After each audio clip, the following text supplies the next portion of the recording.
Hey there, welcome to the Reinsurance Podcast, the place where we dive into all things reinsurance, the coolest part of insurance. We're your hosts, Jerad and Ben, a couple of ex-practitioners who loved the industry so much we founded Supercede to tackle some of its biggest headaches. And we're here to share our insights and stories with expert guests as we uncover what's really going on in the industry. Welcome back to the Reinsurance Podcast. This time, just Jerad and me, thank goodness. Too many guests. No, I'm kidding. We love the guests. We do love the guests. But we do miss each other. We do. And yeah. And we've been told that as the two of us, we mustn't waste time with too many analogies. We must deliver equally thought-provoking and inspiring content. Exactly. Even if it's just the two of us. So what are we talking about today, Jay? So we were talking about as we sort of lean into the value of submission data, especially for a cedent. We've talked about it before as it's a sort of essential, sort of a critical piece of information in the reinsurance industry, full stop. But we've always talked about it from the time that I've been broking and working with clients around, we're going to go to market, what are we going to buy, and how do we put together information so that when we do the reinsurer road shows, we run around, Monte Carlo or something with the cedent in tow, and you have these conversations. What that data pack looked like. But I thought it'd be interesting to come at it from your time on the underwriting side and our underwriting friends of what does it look like from your side when you sort of receive a bunch of submissions, you're getting so many during a renewal season. What are the things that make certain submissions stand out? How does that sort of sing? How does it become something that's compelling that you want to sort of dig into deeper and get you to a point of going, this is the deal that I want to get behind and things. So. I mean, it's a good question. And it's, again, often the case, I think, you do see a lot of submissions. As an underwriter, a subset of those you're open and curious about participating in. A subset of those you do participate in, but maybe reluctantly. And again, amongst that sort of larger group, there are some that you push to be, as going big or going home almost on some of them, right? Where you're very interested to take a large share if you can get it. In terms of what actually distinguishes them when they come in, I think it's interesting, right? Because the thing you want as an underwriter is to be able to take out the key bits of data that are in those submissions and to put them into your model and to get to the numbers that tell you what the likely output is going to be, what's changed since last year, etc. But if you only look at that, then there's not really much of an identity to a client, there's no narrative, there's no story, and you kind of get muddled between them. And so what actually happens is, in the absence of a strong narrative, you start to create your own. So we had this scenario quite a few times where a client would, have a particularly odd way of presenting their information, and they'd start to be known as, oh, that one, or another one that I always made errors or mistakes. You'd be like, oh, good luck, kind of thing. And so people would actually start to be remembered for the way that they presented their data, because all you had to go on was the data. And it was only in a handful of cases where you actually remembered the client for something that they actually did that aligned with their data and their narrative. So each of the submission packs that we received, would have a story page at the beginning where the CEO says, oh, we're a very good insurance company, and we've had a very good year, and we've hired lots of clever people, and we've got rid of all the not so clever people, and we've gone bigger in this line of business which we think is more profitable, and we've withdrawn from this other bit which is less profitable. But it's typically much of a muchness, the same sort of gist. And so the underwriters go straight for the numbers. And so actually, oftentimes, if you haven't got a really strong link between the numbers and the narrative, people don't really read the narrative, and they just look at the numbers, and your story is created based on how you're presenting in the numbers. Yeah, I think there's this widely held adage, which I think has some base in truth, this idea that the narrative goes in the bin and the underwriters go, well, I want to get the numbers out, like we're talking about a business and a business risk. And even I think brokers can empathize with putting some of that together, feeling like it's a fool's errand. Going, I'm putting it's writing the appendix to a book. Like, no one's here scrubbing through that. Like, it needs to be done, but this isn't the value. But only because, to your point, I think it's been done poorly and wrong historically, not universally, but at a broad level, because the narrative came in to sort of try to cover up the numbers. The narrative came in to go, sure, you might see bad performance or, these sorts of things deteriorating, loss returns or developments and similar. But don't worry, here's a bunch of our marketing teams come in with a bunch of stuff to make you convinced otherwise. But I think in the same way that it's been undervalued historically, I think there's this moment we're approaching now where you can begin to tie these two things together to tell the story about what you're doing and why you're doing it, and have a greater command and linkage of the data that sort of justifies and reiterates that. Because in that relationship, it becomes incredibly powerful. Yeah, and I think you can only get there, interestingly, if you have time to do so. And I think if you look at, in fact, we did the report a couple of years back now, but the cost of uncertainty, looking at how underwriters respond to different data sets and submission packs that they're given. And one of the interesting things there is that if your submission is very difficult to deal with, like unwieldy, it gets put on the bottom of the pile and dealt with last, just by natural human behavior, right? You don't want to do the hard thing first. You want to get through as many as you can, so you start with the easy ones where the data is going to be smooth and it's going to flow through nicely. So to your point about the narrative getting thrown in the bin, if you're one of the clients whose submissions gets dealt with last, then definitely your submission, your narrative is going to get thrown in the bin. Nobody's got time to get to that part. You're just going to get brushed with whatever there was time for with the numbers. Yeah. Whereas if you're one of those lucky first few, or not so lucky, but actually well planned clients who turn up and get their data in order, and so the data is done quickly, then the underwriters have time to go, that's interesting. I saw this come out with the analysis. I wonder why that is. And then they turn back to the narrative, or they have time to actually listen to the broker and say, why is it like this? And the broker can then actually do the storytelling part, out the box or similar. Well, and I think a lot of the storytelling, it's always been around, it's always forward-looking, right? A little bit of retrospective in what you've learned, but the point of that is to say, therefore, we are going to do these things. And when you think about a really important piece of that being the evolution of your underwriting strategy and the evolution of your business, is being able to say, we're going to, as you sort of alluded to earlier, maybe dial down how much we write in this area or this geography or this age bracket or whatever that might be. And by saying, if the numbers are saying here, the numbers are getting bad, but we're going to fix it by doing X, but because X is, removing that class of business is going to help. But you can't really evidence that in the data. You're sort of making the underwriter believe you that, the bad performance was because of that, to be true.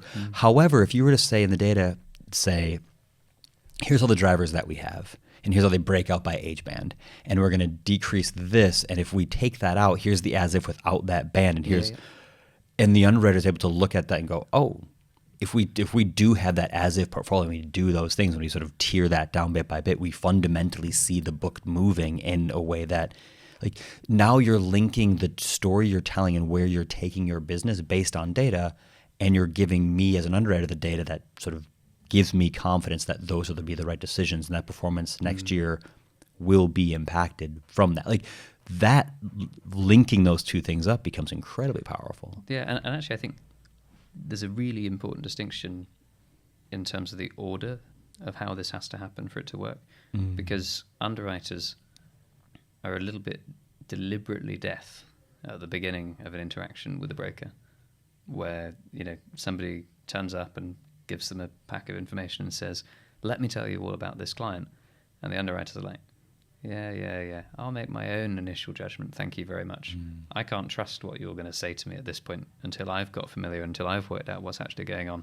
And only then, when they've actually reviewed all the information and got to grips with the various components and the various parts of the data set, then they go into questioning mode and they actually say to the broker, tell me about this, or what's going on here, or explain this a bit more to me. That's when they actually listen to the questions. It's like we ask the questions kind of thing, mentality, not the other way around. I don't know that people realize that. So when the broker goes in and thinks they've done a great job on the initial pitch, as an underwriter, nobody listens to the initial pitch. Yeah. They want to get through the data first, get their own understanding, and then enhance that understanding with the broker. And then the broker is really valuable for interpreting what the underwriter has found in the data. Yeah. But if you can't get through the data first, if the underwriter can't get through the data first, then they are going to rely entirely on their own assumptions. Yeah. And it's just going to mean that whatever the broker says after that point is meaningless. Well, and this is where I think there's this really interesting shift that's beginning to happen, because in that sort of story arc, you actually have the opportunity for the narrative to be the first thing that you read. The narrative becomes the thing that when it lands in my box, I first read through that, fully expecting and having confidence the data is going to support what you're telling me. And I use the narrative as an underwriter to be the sort of genesis of the questions that I'm now really curious about. You've mentioned those things. I'm starting here, and now let's dive into the data to evidence this out. That becomes so much more interesting. I think that's where we might get one day as an industry, but I think at the moment the narrative is met with massive skepticism until the data is seen and appreciated first, right? It's like narrative, okay, I'll read that later and see if that checks out. Right. Because the base presumption is you're lying to me. You're trying to sell me something. This is the marketing pitch. You're trying to sell me something. I'll make my own conclusion from the numbers that I want to see standard for every cedent, rather than your little story that you've made to convince me to write it. Right. And the only way you get through that skepticism, as you said, is to have numbers and stories that actually line up, but it has to be numbers first. Well, and this is the reason we're getting so much attention from brokers as clients of ours, because they're seeing if they can get the data put together and organized up front first, it gives them a more powerful ability to do the storytelling, knowing they've got the data lined up. So again, I think it won't be renewal season 1 that this shift happens, but you will see this shift begin to occur and them sort of evidence that and go, oh, actually, those are really interesting. They tell us about what's happening and why, and they engage us first on that basis, and then we dig into the numbers together. And every time we have more questions or want to dig deeper, the data is available to us, and we have that. So I think the brokers are beginning to see that being, because this is a role the broker plays. How do we help our clients tell that story to the market? But there's a real recognition that has to be a data-led story, or at least a data backstory. The data starts and takes you on. You sit down with the data first as you do the narrative, but the other side gets the narrative maybe first. Yeah, but I think the data is the manifestation of your credibility as a broker and a client. If you rock up to renewals and it isn't good enough, you don't earn the respect of the judges. And it is a beauty contest that all these cedents go through, right? Corey's going to be mad at me for tangents. This has to be one of those like Google images of just your face on a black background that says, data is the manifestation of your credibility, Ben Rose. That's a perfect quote. It's a perfect quote. It's true, right? Yeah. As a client, nobody's going to take you seriously otherwise. You do hear from time to time some sort of bullshit statements where it's like, oh, but we're X-cedent. Of course they'll write our program. Yep. Or brokers being like, oh, but we're the best broker and therefore they'll do it anyway. Yeah. Kind of thing. But ever more reluctantly, the whole game here is, how do you maximize demand for your program? Yep. Because the more demand there is, then the better a price you'll get, basically.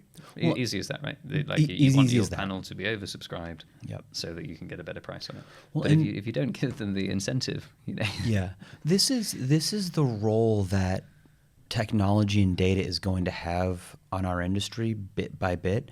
Is we talk a lot about the role that smaller brokers will have in being effective at taking programs and deals from larger brokers. And we've said before that that's not going to be a really small regional broker taking the entire AIG account from one of the big three. But what it will be is a layer here and there and a program here and there and bit by bit. I think that same thing is true for cedents. The big worldwide programs are always going to get the capital. Like, they're too big to never get it.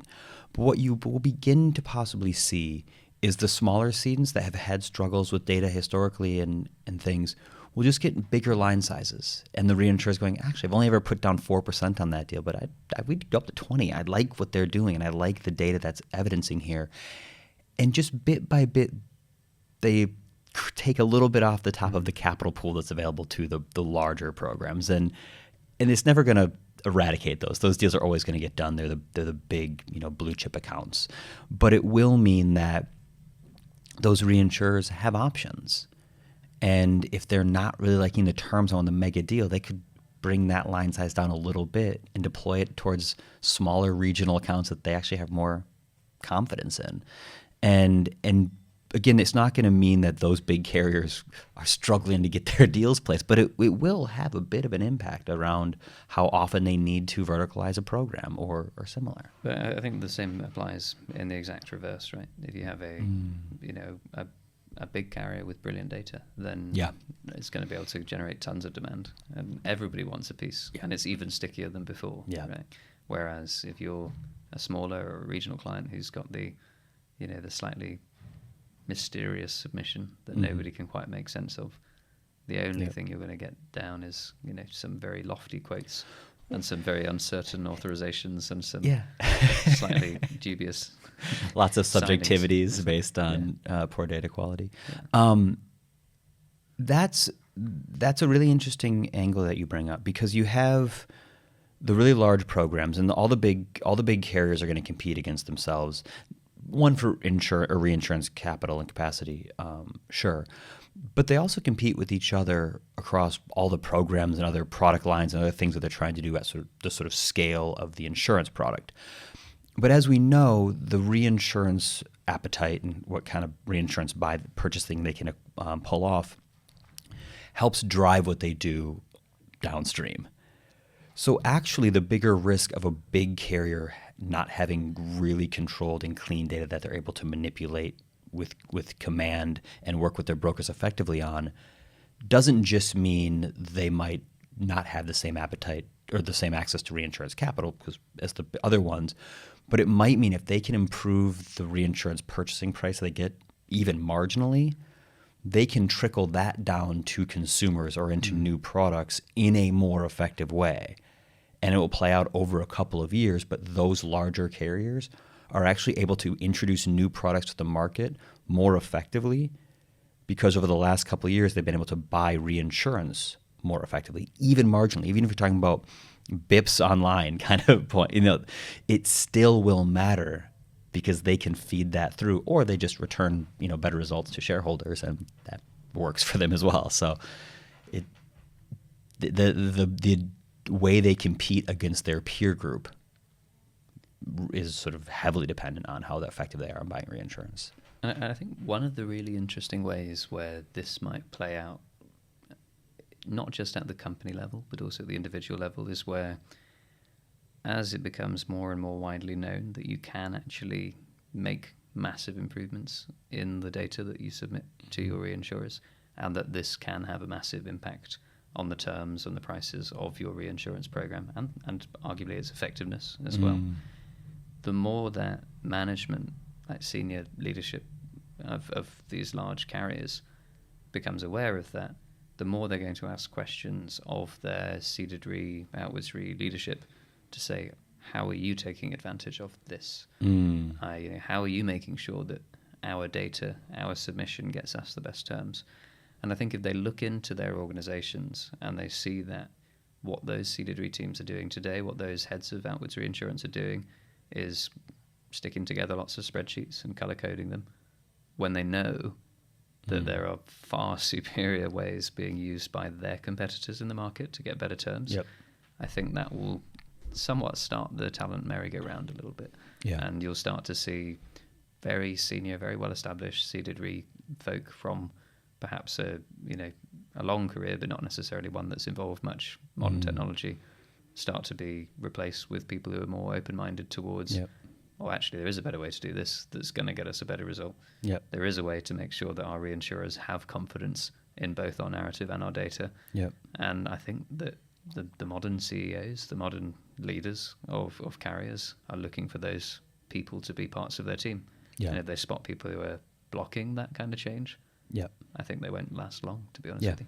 I also think you'll see an evolution. The Ceded team is super critical, and because of the size of spend that they control, they're always reporting into executive leadership of the board or similar.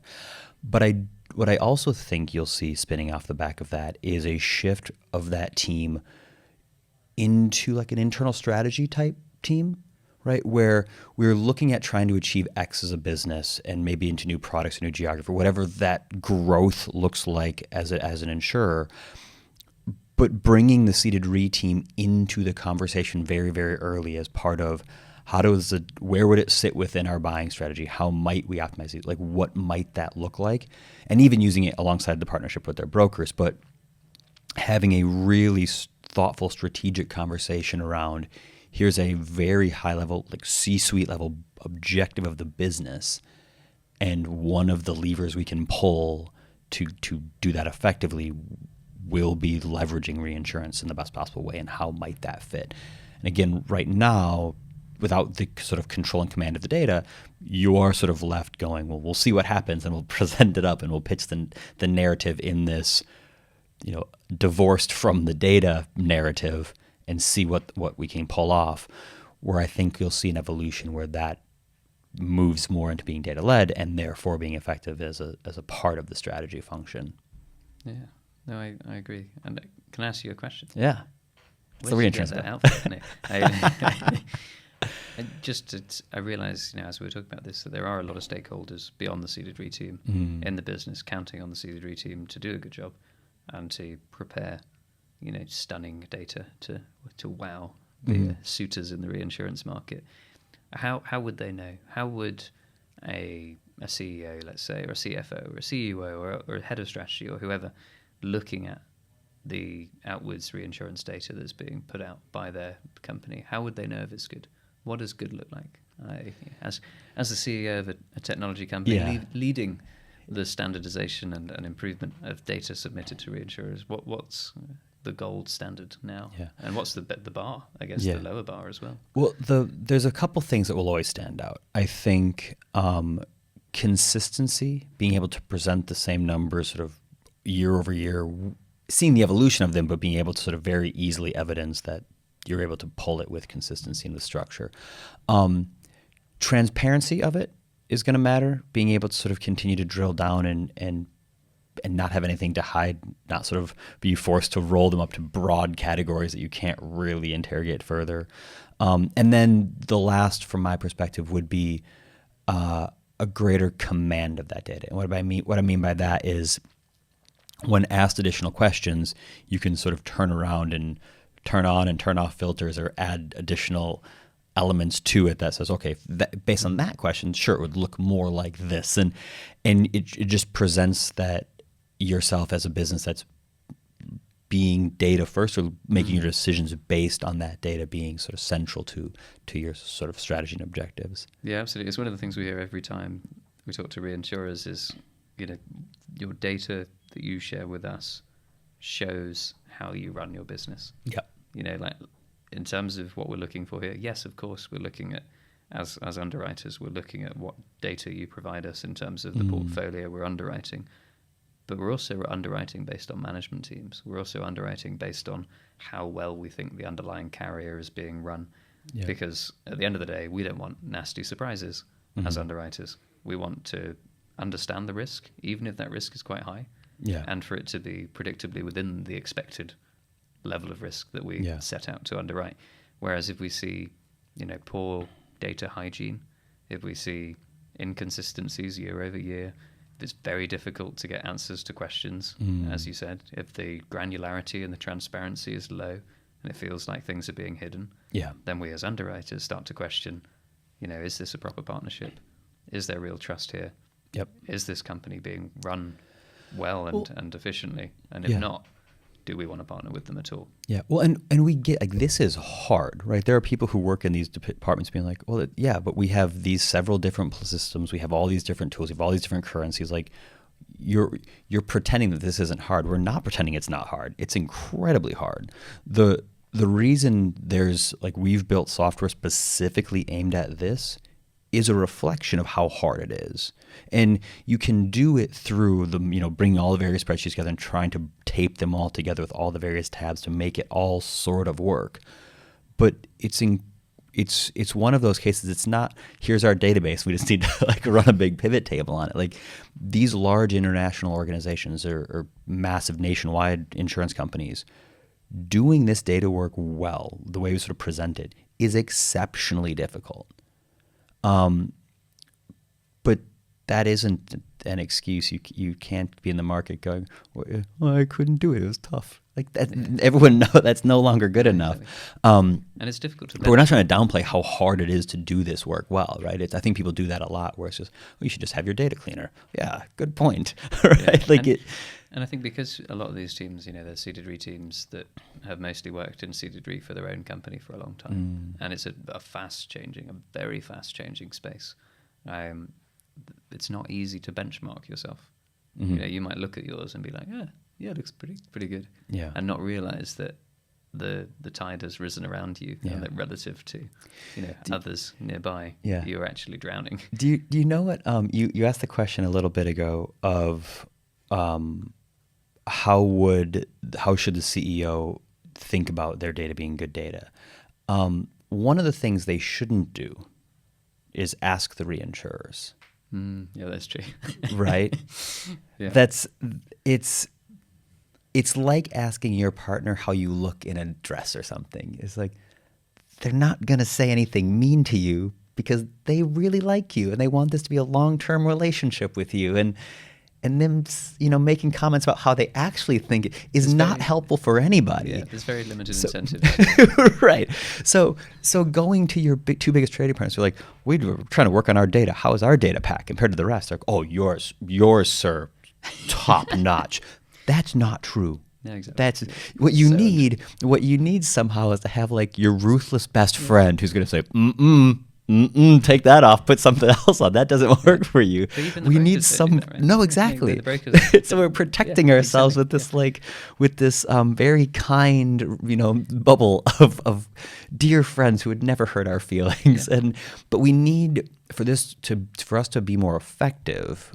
We need to have realer conversations. Yeah. So it needs to be a conversation where you find the people in your network who are going to tell you the truth, even if it makes you a little bit sad or a little bit self-conscious, and that's okay. We're on a growth journey together, friends. But I think there's a real comparison there, and so oftentimes we'll talk to clients who we know have struggled with their data because we're told behind the scenes that they've had difficulty. Like, well, when I talked to them, they said it was really good. Of course, they said that. Yeah. And we just need to figure out how do we get to honesty within some of those conversations, which I think will be illuminating, we'll say. Yeah, definitely. One day you can be honest about your clients. It's like the purge of reinsurance data. We could do like an anonymous, like, how's my driving kind of exactly. Or something. On the back of your the submission pack is a bumper sticker. But it does make such a difference, and I think we make light of it now. But like, given the scale of these purchases, people are spending literally hundreds of millions of dollars on reinsurance within a single firm. And if you're not, even if you're spending a few million, or if you're spending billions, that can be shifted by a handful of percentage points, thanks to the data being better or worse. And you could literally be talking about your company making or saving or costing itself $10 million or something like that. Just literally because your data quality was off. And you think about how many people that you could give a job to and support a family with, if you're not spewing that money out of your organization. Or you think about how much of a difference you could make to your bottom line or to your shareholders if you weren't mispricing effectively your own reinsurance. I think it's worth making sure you do it properly. And this is the most important thing, I think, in our industry, is the size of our space is so huge and the size of these deals is so huge. Marginal gains are humongous.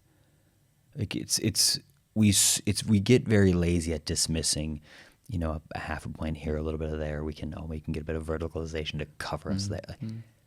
Marginal gains are massive, and the same thing to the reinsurers. Like if they're able to and as we're starting to see already, when they prioritize the deals that have better data and they can put bigger lines down with a greater degree of confidence in the pricing of those and do more of that and slightly less of the ones that they're just loading because they don't quite know, they're going to start performing better.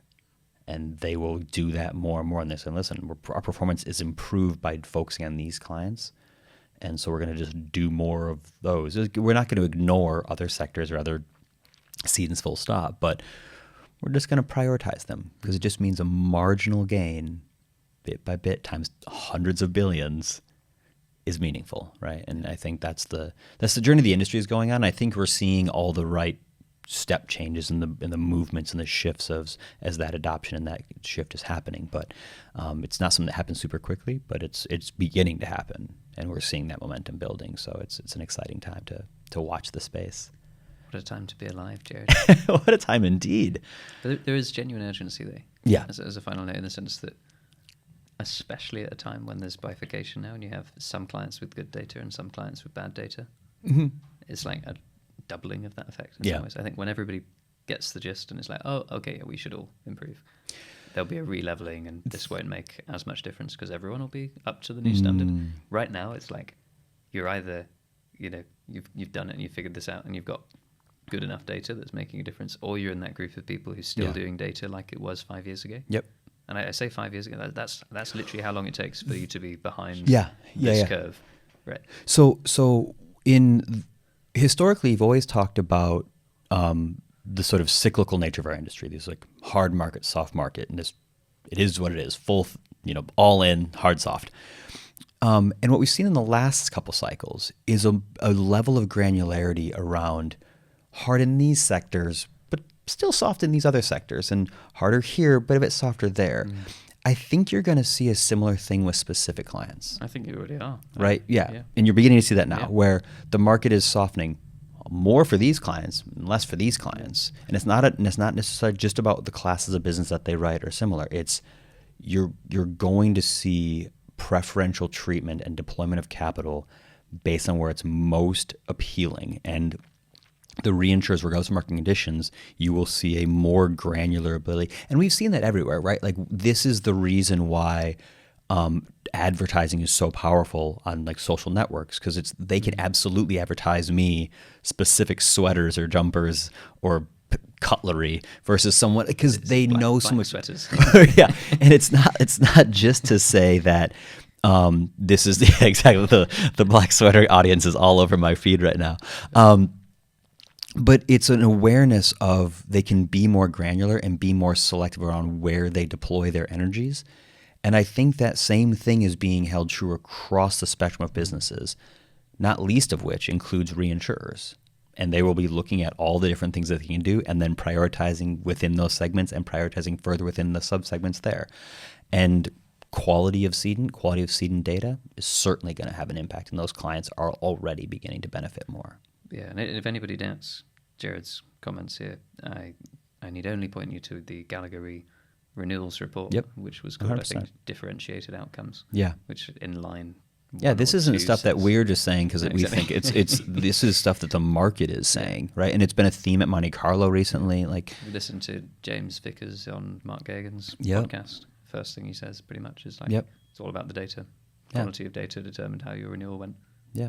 The market's realised and woken up, and that's only going to exacerbate the trend now. Yeah. As reinsurers say, oh great, permission basically to say, if your data's below par, you're getting a massive pricing load, and if your data's great, that's the business we want. Yeah.